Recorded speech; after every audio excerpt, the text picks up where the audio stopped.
Huli ka. How's everything? Aba, nagbabasketball. O sige na, mag-basketball ka lang. Madami-dami na rin pala ginagawa ni Bri. O, diba? Naging busy siya. Tapos dito niya po linagay yung ano. Tingnan mo, nagbabasketball si Eric. Crystal! Okay, Eric, kakainan tayo ng ano, Jollibee. Ayusin nyo na dun. Ang tagal yung naligaw. So, nagbabasketball po si Eric. Kaya, ano, Eric, tara dito! So, tamang-tama katatapos lang po basketball ni Eric ay gutom na to. Eric, bumati ka na muna magandang hapon. Kilala mo pa ba yung mga dumarating? Mga beshi mo, kilala mo pa sila?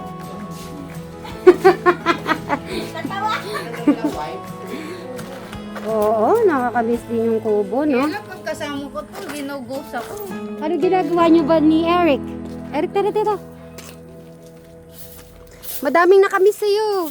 Dito tayo. Sige na, pasok ka. Magkukwentuhan tayo. Dito tayo magkukwentuhan muna tayo. Si Eric. Katagal niyong hindi nakita. 5 araw, Eric. Linggo, Lunes, Martes, Miyerkules. Sa linggo. Alam mo ba kung saan galing yan? Kay Ma'am Jollibee.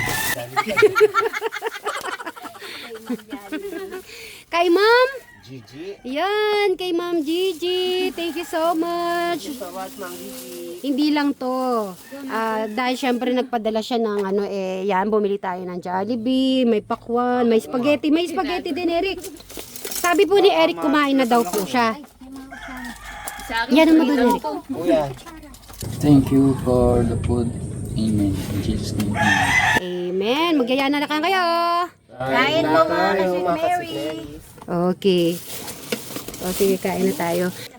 Isa-shoutout ko lang si Ma'am Kobota, Ma'am Lady Galigoda, Ma'am Joanna, at sa lahat po ng mga kasitbray angels natin, na mga nagbigay ng advice. Maraming salamat po. Kung hindi ko po maisa, Ma'am SP. Magsabi kayo mga iba. Naima ko sa hi, madam. Ayan, si Ma'am Naima. Assalamualaikum. Maricel Magasas. Ayan, Ma'am Maricel. Ma'am Medina? Marites. Si Ma'am Medina. Ma'am Medina. Yes. At saka pala may shoutout ako. Nakita ko siya sa McDonald's, Valenzuela. Anong pangalan? Ma'am Irene Mina. Ay. Alam mo ba si Bri, sabi niya sa akin, nagpapamiss po. Marunong nang magpapamiss. Grabe naman to. Hala ko kasi di niya po alam yun eh. Papamiss pa si Bri. Masarap lang kumain dito sa kubo. Ano? Nandiyan pa si Ma'am Ethel. Opo. Bakasyon niya, ano? Opo. Ginagawang pasyalan yung Di ba mapangit. pinuntahan po kayo no nung sabi tinanong po kasi kayo, nandiyan ba sila? Opo, nandiyan po sila. Di ba pinuntahan po kayo? Maano din si Tita Ethel eh. Tinatanong nga si Brian. Tingnan nyo naman po yung inaayos ni Bri. Binibisi niya yung kanyang sarili. Tapos, ayan o, inaayos niya to. Tinambakan niya yan. Tapos yung sa bodega, binabawasan niya yung mga ano doon, gamit. So, check natin kung saan niya ilalagay. Oh, tulad nito, yan. Oh, tingnan nyo, namatay na rin po yung mga ano dito. Explain mo sa akin ano yung mga nagawa mo dito na ilang araw. Ano? Alam ba ako sa nagtigil pa ako sa ito. Nagbigan ko ito. Okay na yan. Nilagay mo na ba yung filter mo? Baka daw sa doon tayo sa baboy. Thank you. O, di ba bagay mo? Pakainin mo ng pakwan si tita. Tara, tita, dito ka. Dito po. Kala ko nagtampo ka na. Ay, hindi naman. Siyempre, nag-rest lang po lahat. Hindi ka naman tanga naman. Ay, Bri, pinapagalitan ka nila. Tara, dito tayo. Kayo po ba kayong dalawa, pag halimbawa nag-aaway kayo, ano po ba dapat gawin? Dito ka, Bri, mag-ano tayong advice kila Kami tito. naman, nagsusumbatan kami. Ay, sumbatan. Paano sumbatan? Di ba yung parang mag-asawa, ganun? Ikaw talaga, Carlota, ang tamad-tamad mo. Ay, ikaw.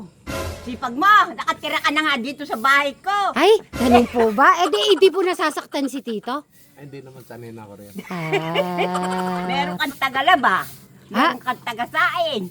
Meron. Ay, sabi ko naman sa kanya, libre bigas naman siya. Libre bahay. May papayo ko sa inyong dalawa, iwasan yung tampuhan. Pagka may tampuhan kayo, huwag na ninyong palawigin pa dahil lalong lalala yung tampuhan nyo. Kasi napakahirap sa kikimpimin sa puso mo yung may tampuhan. Para ka bang ma-high blood, gano'n.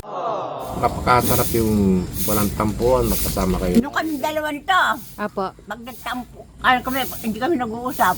Pero ngayon, maano na siya nang maano sa akin. Dati kayo po yung ano po. Pagka nagkatampuhan kami sa tulugan, walang dikitan ng paa. Ngayon siyang binabati ako kagad. Alam niyo po ba mga St. Mary, si Tito at Tita ay din po sila, napasugod. Oy, na-feel ko naman yung Tito, Tita, yung niyo, concern. Din po pala kayo sa paligid. Parang nakikita nyo, nafe-feel nyo din po pala. Oo. Ang masasabi ko sa inyong dalawa, huwag nang patagalin yung tampuhan. Kasi pag nagtagal pa yun, masakit sa dibdib.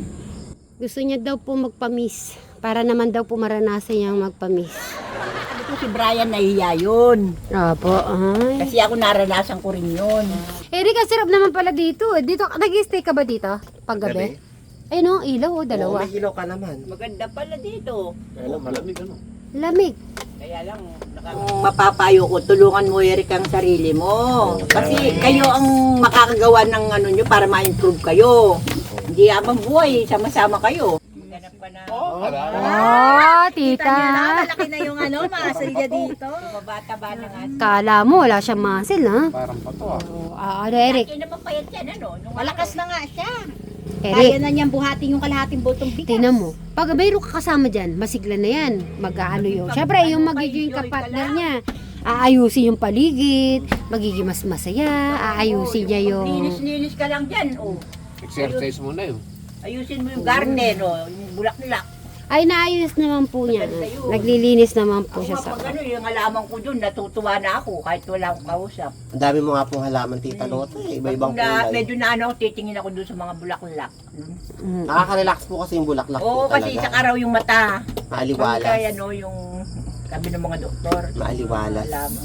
Kinakausap mo rin yung halaman mo. Oo. May buhay din kasi yung mga Kailangan kinakausap daw yan. para mga hayop. Kung halimbawa, isa siyang bulaklak, anong ipapangalan mo sa kanyang bulaklak? Ay, parang wala naman akong kalasa lang. Kamputo.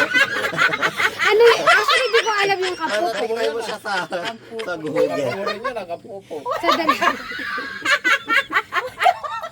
Naalala ko sa Kapopo talaga. Si Abada yun. Ay, sa dali, si Tito Cesar. Iyan tulad mo sa bulaklak, ano siya? Ano yan? Bulaklak na ilang-ilang dahil mabango lagi. Lalo na paggabi. Ilaligtad. Mabango Lalo na daw paggabi! Namumukadkad! Mabango yun sa gabi. Oo. Pag sa araw pa Alakan ni Noche. Kahit po yung ilang-ilang Ay, wala mo yun. Dama dinot. Ano yung ilang-ilang yung bang bulaklak sa ano? Ako yung nadadaanan natin. Alam mo yung sampagita? Kasama yung lagi sa binibenta. Yung kahoy doon na maraming mga Ako bulaklak na. nanunubog ako dati. May pagitaan ako dyan. Iyan tulad mo ako sa bulaklak. Anong bulaklak para sa yung paningin? Sino ba sasagot na? Ikaw. Kung ako ang tawag. Magiging bulaklak Siya ka. ang kung siya yung bulaklak. ihalin. Anong ipapangalan mo sa kanya? Anong bulaklak klase? Ano daw klase akong bulaklak? Anong klase bulaklak? Sunflower? Wait, talagang hindi niyo makalimutan sunflower na. Sunflower yung sa Baguio. Opo, meron kami yung love me, not love me. Ay! Special kasi yung sunflower. Ganun ba yun? Sunflower. Ay. Kasi si Brian nahiya lang yun. Kasi nangyari rin sa akin yung ganyan. Okay. So, yan sila Tito at Tita. Mauna na din po. Thank you. Thank you po. Salamat sa inyo. Oy, Tito, thank you po sa pagdalaw. Tita, thank you.